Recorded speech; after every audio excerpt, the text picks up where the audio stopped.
मचियहि बैठली माता कौशल्या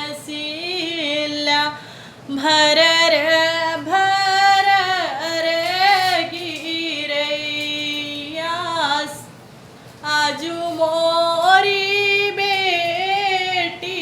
पराई भाई स्वामी मोरे करे जे लागी आग इतनी बचन सुने बपवा सुकुलरम धाई मायरिया लगे जाए धैर्या के बदले पतोहिया ले आइबै जे हो तो होरे दल के सिंगार धैर्या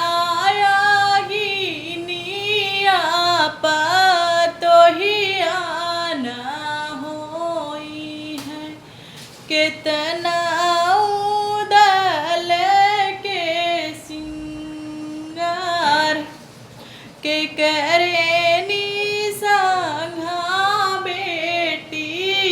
खेलन जाई है के हो कलुआ उठी दे के हमरे बेटी के तिलवा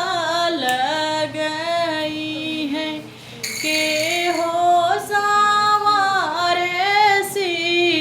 सिरबार ननदही संघा बेटी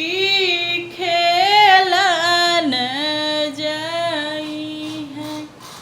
सासू कलुआ उठी दे ननदही संघा बेटी खेलन जाई है सासू कलुआ उठी दे नाऊनी बेटी के तिलवा लगई है पति जी सा